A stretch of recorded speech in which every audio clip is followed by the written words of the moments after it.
Gifts दूंगा Saturday late को। मत हो जाना सर। अच्छा ठीक है सर, तो आप नहीं वेट करो, आपके लिए मैंने एक सरप्राइज गिफ्ट रखा हुआ है सबके लिए सर, लिया है। एमसीक्यू सारे तो हुए ही नहीं। हाँ हाँ तो करेंगे ना, अभी कौन सा टाइम क्यों वो कर रहे हो। अब जो जितने मैंने कराए अब आप और प्रैक्टिस करते जाओ धीरे, हर क्लास में आएगा, सैटरडेज को हम यही करा करेंगे, सिर्फ एमसीक्यूज। Okay sir. नहीं नहीं नहीं Ananya, gift doesn't means test. I have purchase some special gifts for you. I will give you on that is your when we will meet. ठीक है, 11th को मिलेंगे ना हम, सैटरडे से क्लासेस है ना, तो 11th को मैं आपको एक गिफ्ट दूंगा, आप सबके लिए मैंने पर्सनलाइज गिफ्ट लिए हैं। चलो शुरू करते हैं फिर हम आज। दैट इज योर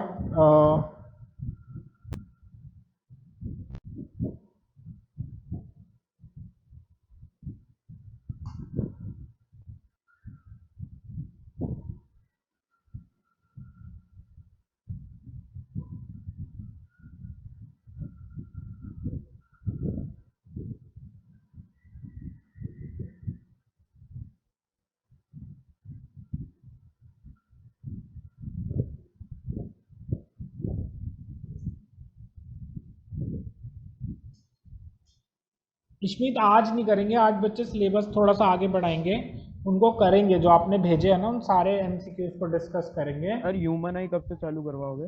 कोशिश तो आज ही है, ये अभी जैसे ही खत्म हो जाएगा ह्यूमनाइज शुरू कर देंगे। Okay sir. ट्राई तो यही है कि आज ये खत्म हो जाए। ये 3 रिएक्शंस हैं आपके सामने हैं, that is your reaction with oxygen, reaction with water, reaction with dilute acids. ये 3 आपका लास्ट पार्ट रह गया इस चैप्टर का, ये अभी फिनिश हो जाएगा तो इसके बाद ह्यूमन आई पे ही जाएंगे आज। ठीक है बेटा, ओके सर। तो हो सकता है कि आज हो जाए, नहीं होगा अगर मान लो इसमें टाइम लग गया तो नेक्स्ट क्लास में तो ऑब्वियसली होगा ही होगा शुरू।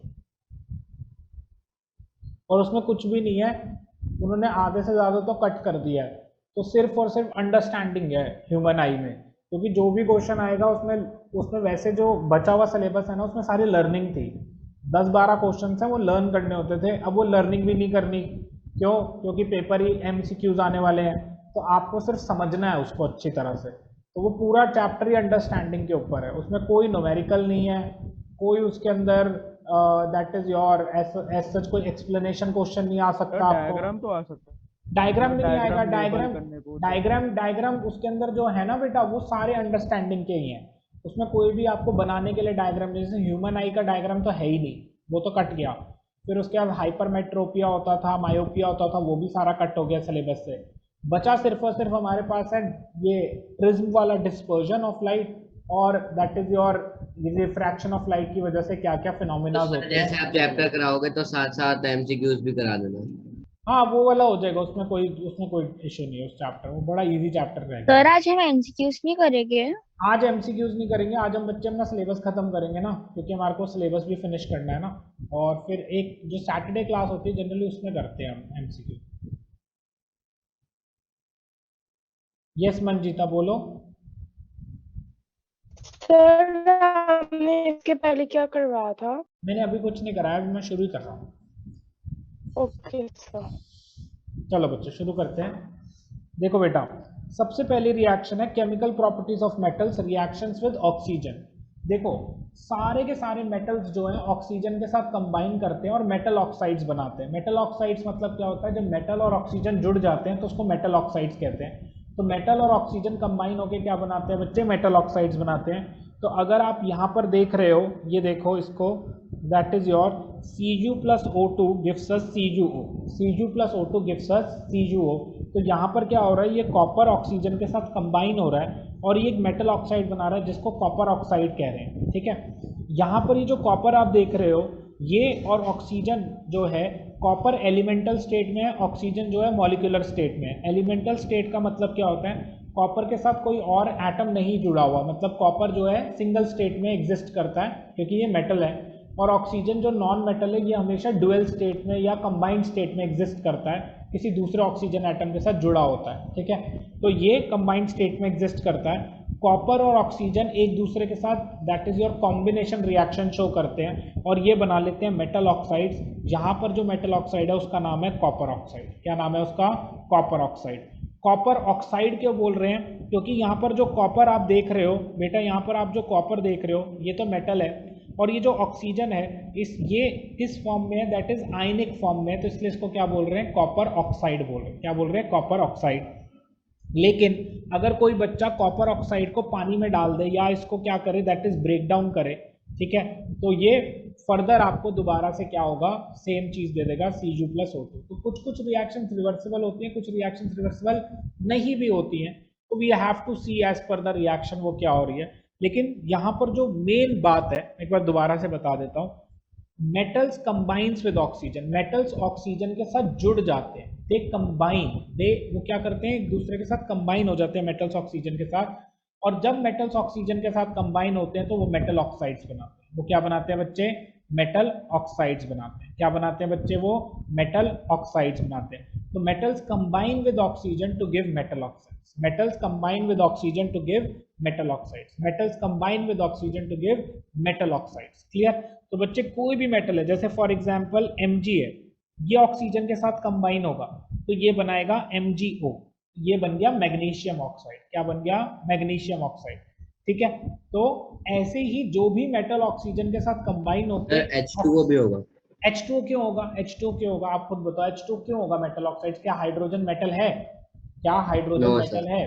तो फिर अगर हाइड्रोजन मेटल ही नहीं है तो obviously H2O oxide metal oxide नहीं कहलाया जाएगा। ये सिर्फ और सिर्फ मेटल्स की बात हो रही है। मेटल्स हमारे पास पूरे यूनिवर्स में 80 के अराउंड है, लेकिन आपकी 10th क्लास के अंदर सिर्फ और सिर्फ आपको 20 एलिमेंट्स याद करने हैं, और उन 20 एलिमेंट्स में से जो मेटल्स हैं बस आपको वो याद रखने हैं। ठीक है, इससे ज्यादा आपसे कभी कोई पूछेगा नहीं। जैसे फॉर एग्जाम्पल हमारे पास 20 एलिमेंट्स कौन कौन से हैं बच्चे? एक है हा, ही, ली, बी, बा, का, नौफ और क्या? नी। फिर उसके बाद नेक्स्ट 10 कौन है? ना, मांग, अल्लाह, से, पेप्सी, सोडा, कोला और काजू कतली। सिर्फ और सिर्फ हमारे पास मेटल्स कौन कौन से इनमें? लिथियम, बेरिलियम, बोरॉन इतना परफेक्ट मेटल नहीं है, वो मेटलॉइड के करेक्ट नेचर में आ जाता है, लेकिन फिर मैं उसको मार्क कर रहा हूँ। ठीक है, बोरॉन हो गया। Carbon, nitrogen, oxygen, fluorine, neon, ये सारे नॉन मेटल्स है फर्स्ट 10 में। फिर उसके बाद सोडियम, मैग्नीशियम, एल्यूमिनियम, ये भी मेटल है। ठीक है, सिलिकॉन जो है वो मेटल की कैटेगरी में नहीं आता कंप्लीटली, वो मेटलॉइड्स की आता है, लेकिन फिर भी मैं उसको मार्क कर रहा हूँ। सिलिकॉन हो गया। फिर उसके लास्ट में पोटेशियम और क्या? कैल्शियम। तो अगर आप ध्यान से देखो तो 1 2 3 4 5 6 7 8 9, ये 9 मेटल्स हैं जो आपकी पूरी 10th में आपसे पूछे जाएंगे। जब भी कोई बात होगी इन 9 मेटल्स के अराउंड में ही होगी। ठीक है, जितनी मैंने यहाँ पर रिएक्शंस लिखी है उसमें एक आधा इक्का दुक्का आप और मान लो, जो मेटल रिएक्टिविटी सीरीज वाले हैं, केदारनाथ का माली आलू जरा फीके पकाता है चाप, उसके मेटल्स और ले लो। मेजरली यही मेटल्स हैं जो हमारे पूरे क्लास 10th में हमारे को आते हैं। ठीक है बच्चे, ये 9, और ये मैं आपको एक और टेबल दिखा देता हूँ, इसमें जितने मेटल्स लिखे हुए हैं बस। इसके बाहर आप अपने पेपर में मेटल्स नहीं देखोगे या एलिमेंट्स नहीं देखोगे, क्योंकि हमारे से पूछा नहीं जाता इसके बाद। तो आपको बस सिर्फ और सिर्फ मुश्किल से बच्चे कितने करने हैं, तो टोटल मिला के जो मेटल्स होंगे ना वो मैक्सिमम 15 है। मैक्सिमम 15 बोल रहा हूँ, ये मैं आपको बिगर नंबर दे रहा हूँ कि 15 ही मेटल्स हैं जो हमारे को पेपर के लिए करने हैं। ठीक है, ओनली 15 मेटल्स।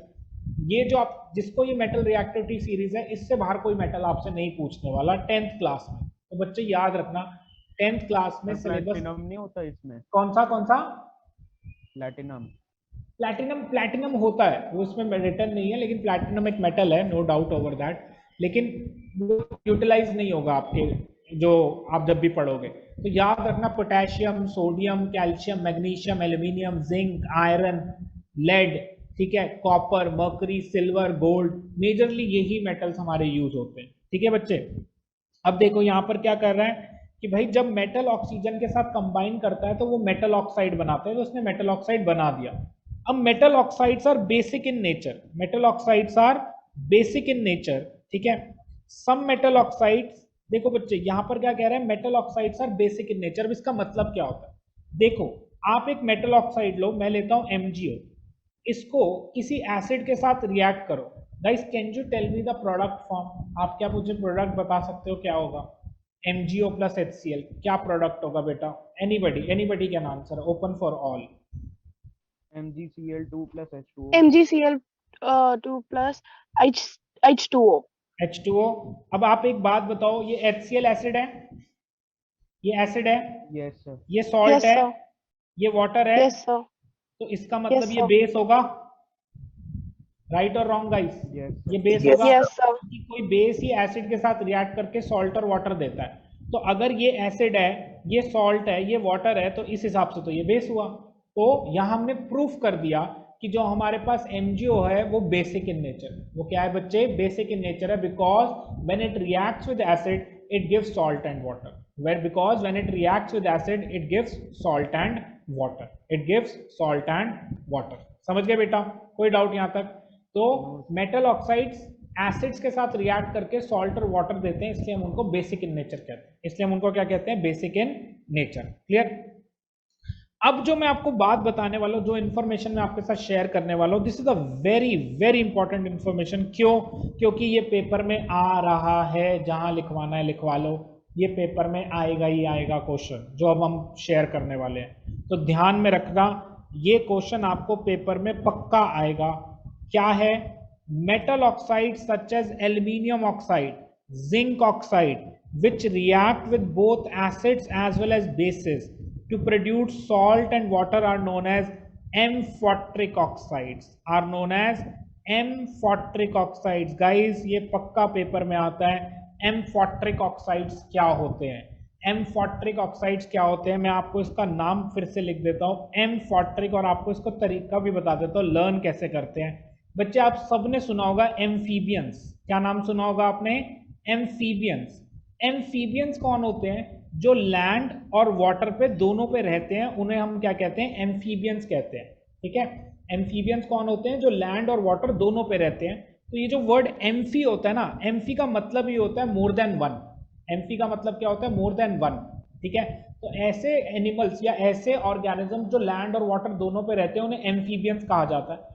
वहीं से वर्ड बनता है, एम्फी से ही वर्ड बन रहा है एम्फोट्रिक। क्या नाम बन रहा है? एम्फोट्रिक। एम्फोट्रिक का मतलब क्या होता है? ऐसे मेटल के ऑक्साइड्स जो एसिड और बेस दोनों से रिएक्ट करते हैं, जो एसिड और बेस दोनों से रिएक्ट करते हैं, उनको बोलते हैं हम एम्फोट्रिक ऑक्साइड्स। क्या बोलते हैं उन्हें हम बच्चे? Amphoteric oxide. तो जैसे एम्फीबियन लैंड और वाटर दोनों पे रहता है, सिमिलरली एम्फोट्रिक ऑक्साइड्स एसिड और बेस दोनों से रिएक्ट कर सकता है। ठीक है? तो ये दोनों से रिएक्ट करता है, तो इसका मतलब क्या है? ये एसिड की तरह भी बिहेव कर सकता है और बेस की तरह भी बिहेव कर सकता है। तो ये एसिड नेचर भी शो कर सकता है, बेसिक नेचर भी शो कर सकता है। जैसे एम्फीबियंस होते हैं वो लैंड पे भी रह सकते हैं, पानी के अंदर भी रह सकते हैं। सिमिलरली एम्फोट्रिक ऑक्साइड्स क्या कर सकते हैं? एसिड भी बिहेव कर सकते हैं और बेस की तरह बिहेव भी कर सकते हैं, इसलिए इनको एम्फोट्रिक ऑक्साइड्स कहा जाता है। इनको क्या बोला जाता है बच्चे? एम्फोट्रिक ऑक्साइड्स कहा जाता है। ऐसे मेटल के ऑक्साइड्स जो बेस भी हैं और साथ ही साथ एसिड की तरह भी बिहेव करते हैं, उन्हें एम्फोट्रिक ऑक्साइड्स कहा जाता है। इसमें से दो एग्जाम्पल्स आते हैं और पक्के पक्के एग्जाम्पल हैं, इसके अलावा बुक में कोई और एग्जाम्पल है नहीं और आपको लर्न भी नहीं करना। बिल्कुल सही बोला बच्चे ने, एल्यूमिनियम ऑक्साइड और जिंक ऑक्साइड, ये दो एग्जाम्पल्स आपको लर्न होने चाहिए अच्छी तरह से। ये दो ही एम्फोट्रिक ऑक्साइड्स हैं जो हमारे एग्जामिनेशन हमारी बुक के अंदर हैं। इसके अलावा किसी एम्फोट्रिक ऑक्साइड के बारे में बुक में कोई मेंशन नहीं है, और अगर बुक में कोई मेंशन नहीं है तो हमारे को ज़्यादा कुछ करने की ज़रूरत नहीं है। आपने याद रखना है, एल्यूमिनियम ऑक्साइड और zinc oxides are amphoteric oxide. Amphoteric word is coming from amphibians. Amphibians are those organisms which live on land and water. Similarly, amphoteric oxides are those oxides which react both with acids as well as bases, or you can also say that they are acids and as well as bases. वो acid की तरह behave भी कर सकते हैं, वो base की तरह बिहेव भी कर सकते हैं, इसलिए हम उनको एम्फोट्रिक ऑक्साइड कहते हैं। इसलिए हम उनको एम्फोट्रिक ऑक्साइड कहते हैं। इसलिए हम उनको एम्फोट्रिक ऑक्साइड कहते हैं। समझ आई बेटा बात? कहानी समझ आई? एम्फोट्रिक ऑक्साइड्स क्या होते हैं? जो एसिड और बेस दोनों की तरह बिहेव करते हैं, उन्हें हम एम्फोट्रिक ऑक्साइड्स कहते हैं। उन्हें हम एम्फोट्रिक ऑक्साइड कहते हैं। किसी बच्चे को कोई डाउट यहाँ पर? एनीबडी एनी डाउट्स है? No, No, sir. sir. पक्का? चलूं आगे। अब Yes, इनको sir. इनको आपने रिएक्शंस की फॉर्म में प्रूफ करके दिखाना है। ये रिएक्शंस कोई नई नहीं है, ये पहले भी आप कर चुके हो, ठीक है। तो देखो क्या होता है, एल्यूमिनियम ऑक्साइड है, इसके साथ HCl का रिएक्शन कर दो। बच्चे डबल डिस्प्लेसमेंट रिएक्शन है, यहाँ एक एल्यूमिनियम का आयन है और ऑक्सीजन का आयन है, ठीक है। यहाँ H का आयन है, यहाँ Cl का आयन है। आप बताओ क्या बनेगा, आप खुद बताओ। सॉल्ट और वाटर ही बनेगा, तो बनेगा क्या, AlCl3 और प्लस में क्या बनेगा बेटा, H2O वाटर। क्या बनेगा, H2O वाटर। कहानी खत्म, ठीक है। तो अगर ये एसिड है, ये सॉल्ट है, ये वाटर है, तो मेरे बच्चे ये क्या होगा, बेस होगा। क्या होगा, बेस होगा। यहाँ पर ये बेस की तरह एक्ट कर रहा है, ठीक है। अब दूसरी रिएक्शन देखना, Al2O3 और इसके साथ बेस का रिएक्ट कर दो NaOH। ये क्या बना लेता है, एक सॉल्ट बनाता है जिसे बोलते हैं sodium aluminate. This is a very very important reaction. Paper में मान के चलो आपको कंफ्यूज करने के लिए ये पेपर में क्वेश्चन दिया जाएगा। जब भी टीचर पेपर मुश्किल बनाएगी ये रिएक्शन देगी, जब भी टीचर पेपर मुश्किल बनाएगी ये रिएक्शन देगी, 100% श्योर है। अगर वो इजी बनाएगी नहीं देगी, लेकिन अगर उसका मन कर रहा है कि भाई बच्चे को मेरे को टेस्ट करना है, तो वो आपको ये रिएक्शन जरूर देगी। एल्यूमिनियम ऑक्साइड और NaOH गिव्स अस NaAlO2, जिसको हम बोलते हैं सोडियम एल्यूमिनेट। ये भी एक सॉल्ट होती है, प्लस में मिलता है वाटर, ठीक है। अगर ये बेस है तो ऑब्वियस बात है कि एल्यूमिनियम ऑक्साइड यहाँ पर क्या होगा, एक एसिड होगा। मैं इसको थोड़ा सा आपको बड़ा करके दिखा देता हूँ, यहाँ पर भी देख लो एक बार।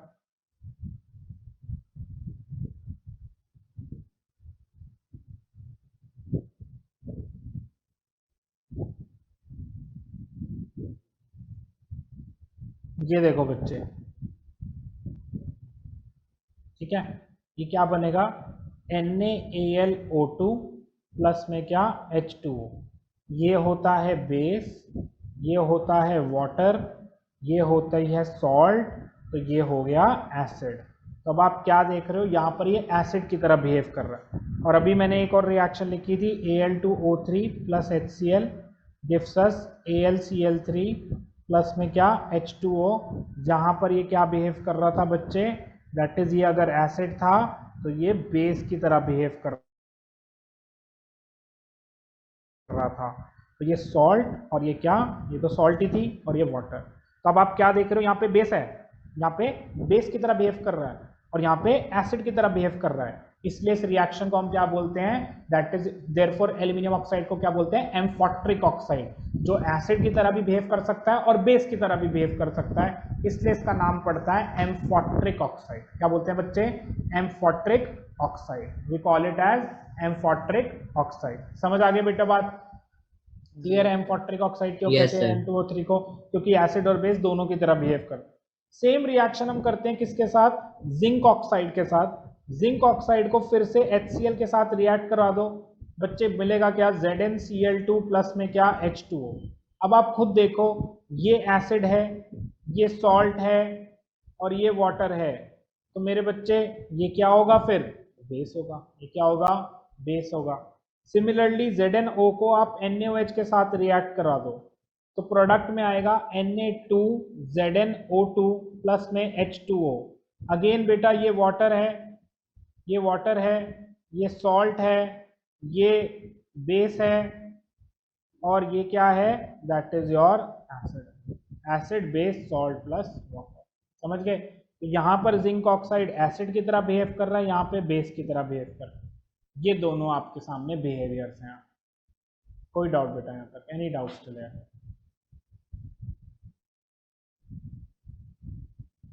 No, sir. सारे बच्चे इसको देख लो एक बार। जिंक ऑक्साइड भी एम्फोट्रिक ऑक्साइड है, ठीक है। क्यों, क्योंकि वो एसिड के साथ भी रिएक्ट करता है, बेस के साथ भी रिएक्ट करता है, और आप ये कह सकते हो वो एसिड की तरह बिहेव भी करता है और बेस की तरह भी बिहेव करता है। इसलिए हम इसको एम्फोट्रिक ऑक्साइड कह रहे हैं, इसलिए हम इसको एम्फोट्रिक ऑक्साइड कह रहे हैं। आपसे पेपर में क्वेश्चन पूछा जाएगा, पक्का गारंटी है, एम्फोट्रिक ऑक्साइड पे क्वेश्चन मान कर चलो आने ही वाला है, कोई नहीं रोक सकता। क्योंकि मेटल्स नॉन मेटल्स चैप्टर में कुछ है नहीं, सारा वेस्ट चैप्टर है। इन्होंने आज जो मेजर क्वेश्चन आते थे वो मेटलर्जी का क्वेश्चन होता था, वो सबसे इम्पोर्टेंट टॉपिक होता था। उसके बाद से अगर किसी को इम्पोर्टेंस मिली है तो वो सिर्फ एम्फोट्रिक ऑक्साइड है जो पूछा जा सकता है, जो थोड़ा ट्विस्टिंग है। उसके अलावा इस चैप्टर में कुछ ट्विस्टिंग तो है नहीं, क्योंकि ना तो बॉन्ड फॉर्मेशन का क्वेश्चन आपको आ सकता है कि बॉन्ड फॉर्मेशन शो करके दिखाओ, वो भी नहीं करके आ सकता। तो बचा गया जो टीचर आपको टेस्ट करेगी जिसके ऊपर क्वेश्चन बनाया सकता है, तो वो एम्फोट्रिक ऑक्साइड है। तो याद रखना, amphoteric oxides are those metal oxides which act both as acids as well as bases. There are two examples of amphoteric oxide. One is aluminium oxide, which is Al2O3. Another example is zinc oxide, which is ZnO. These are the two examples. Clear, guys? Any doubts here? Any doubts still here? Any doubts still here? No, sir. Sure. चलूँ आगे, फिर मैं next reaction पे चलें। तो देखो Yes, बच्चे, sir. अगर आपको एम्फोट्रिक ऑक्साइड समझ आ जाता है, उसके बाद बच्चे क्या आ जाता है, दैट इज योर एक डेफिनेशन आती है, मतलब ये कुछ फन फैक्ट्स मान लो या सर ये आपको- लास्ट टॉपिक है चैप्टर। हाँ ये लास्ट टॉपिक है, ठीक है। रिएक्शन विद वाटर है, रिएक्शन विद डाइल्यूट एसिड्स है, सिंपल सा है चैप्टर ना। देखो, most metal oxides are insoluble in water. जितने भी मेटल ऑक्साइड्स होते हैं, मोस्टली मेटल ऑक्साइड्स पानी के अंदर डिसॉल्व नहीं होते, इनसॉल्युबल होते हैं। लेकिन कुछ जो हैं वो डिसॉल्व हो जाते हैं, ठीक है। अब यहाँ पे जो क्वेश्चन आता है कि भाई एल्कलीज, एल्कलीज क्या होता है? आपको पता है एल्कलीज क्या होते हैं? दैट इज, मैंने आपको पिछले बार भी बताया था एल्कलीज क्या होते हैं। जितने भी ये मेटल्स होते हैं ना, पोटेशियम, ठीक है, या पोटेशियम हो गया, सोडियम हो गया, ठीक है, ग्रुप 1 एलिमेंट्स जो होते हैं, ठीक है, दैट इज लिथियम, सोडियम और पोटेशियम, इनको हम एल्कली मेटल्स कहते हैं। इनको क्या कहते हैं? Alkali metals. तो इनके जो ऑक्साइड्स होते हैं, जैसे सोडियम का ऑक्साइड होता है Na2O, K2O, ये जब पानी में डिसॉल्व हो जाते हैं ना, when they dissolve in water, मतलब जब ये एक्वस मीडियम में डिसॉल्व हो जाते हैं, वो तो H+ आयन कहाँ से दे देंगे भाई? मुझे दिखा दो कैसे देगा। Na2O पानी में जाके H+ आयन कहाँ से देगा? हाइड्रोजन दिख रहा है आपको? आप खुद दिमाग लगाओ ना, नहीं दे सकता। ये मैं क्या कह रहा हूँ उसको सुनो। ये metal oxides basic in nature होते हैं। किस नेचर के होते हैं बच्चे? बेसिक इन नेचर होते हैं। जब आप इस मेटल ऑक्साइड को पानी में डिसॉल्व कर दोगे तो इसको आप क्या बोलोगे? बेसिस नहीं बोलोगे, आप इन्हें अब क्या बोलोगे? एल्कलीज बोलोगे। क्या बोलोगे? एल्कलीज बोलोगे। तो एल्कली मेटल के जो ऑक्साइड्स होते हैं, lithium oxide, sodium oxide, potassium oxide, जब ये पानी में जाते हैं, पानी मतलब एक्वस मीडियम, जब ये पानी में डिसॉल्व किए जाते हैं तो इनको हम क्या बोलते हैं? एल्कलीज बोलते हैं। क्या बोलते हैं? एल्कलीज बोलते हैं। तो the metal oxides of alkali metals when dissolved in water they are known as alkalis. They are known as alkalis. एक बार दोबारा से बोल रहा हूँ, metal oxides of alkali metals, metal oxides of alkali metals, metal oxides of alkali metals when dissolved in water, when dissolved in water, are called as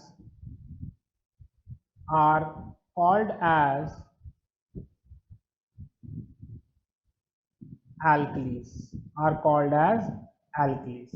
तो alkali metals के जो metal oxides होते हैं, जब हम उनको पानी में डिसॉल्व करते हैं तो उन्हें एल्कलीज बोला जाता है।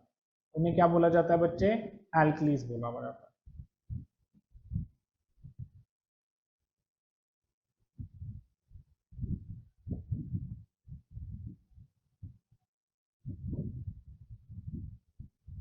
Clear guys? यहाँ तक कोई डाउट किसी बच्चे को?